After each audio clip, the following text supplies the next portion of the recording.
तो आपकी जो इम्पोर्टेंट एनसीईआरटीज़ हैं जो आपको पढ़नी है यूपीएससी में साइंस एंड टेक्नोलॉजी के लिए, बिलीव मी ये बहुत ही स्कोरिंग सब्जेक्ट है, तो please don't ignore this subject. Important NCERTs हैं आपकी क्लास 6, 7th, 8th।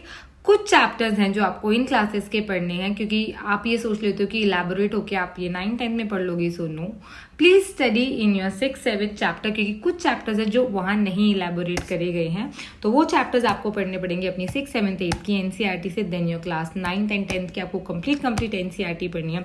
11th की आपको केमिस्ट्री पढ़नी है, क्या और बायोलॉजी पढ़नी है।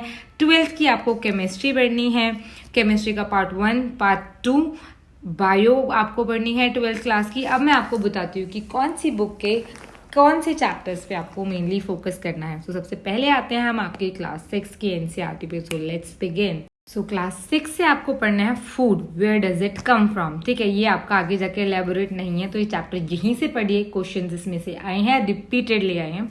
नेक्स्ट आपका आ जाता है कंपोनेंट्स ऑफ फूड, लेकिन अगर आप न्यू एनसीईआरटीज में देखोगे तो ये चैप्टर को एक में ही मर्ज कर दिया गया है। आप ओल्ड एनसीईआरटी पढ़े तो दोनों चैप्टर पढ़े, न्यू एनसीईआरटी पढ़े तो आपके एक ही चैप्टर में वो कंप्लीट हो जाएगा।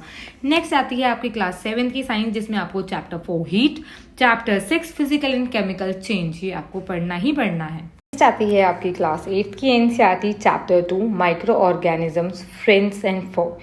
देन आता है आपका चैप्टर 5 कोल एंड पेट्रोलियम, ये आपको पढ़ना है आपकी क्लास 8 की एनसीईआरटी से। Then your chapter 6 combustion and flame, chapter 14 chemical effects and electric current, ये आपको आपकी क्लास 8 की एनसीईआरटी से कंप्लीट करना है। इसकी फ़ोटो मैं आपको एंड वीडियो में दे दूंगी ताकि आप ये कॉपी कर पाएँ। नेक्स्ट आप इंस्टाग्राम फॉलो कर सकते हैं, उसमें आपको पूरी कंप्लीट फ़ोटो जो है इसकी वो मिल जाएगी। बाकी पीडीएफ इसकी आपको टेलीग्राम पर मिल जाएगी। क्लास 9th में आपको ऑल चैप्टर्स पढ़ने हैं, क्लास 10th आपको ऑल चैप्टर्स पढ़ने हैं। देन आ जाती है आपकी क्लास 11। क्लास 11th में आपको यूनिट 4th एंड 5th पढ़ना है अपनी बायोलॉजी का यूनिट 4 एंड 5 और केमिस्ट्री का unit 14। This must is sufficient from your class 11th NCERT.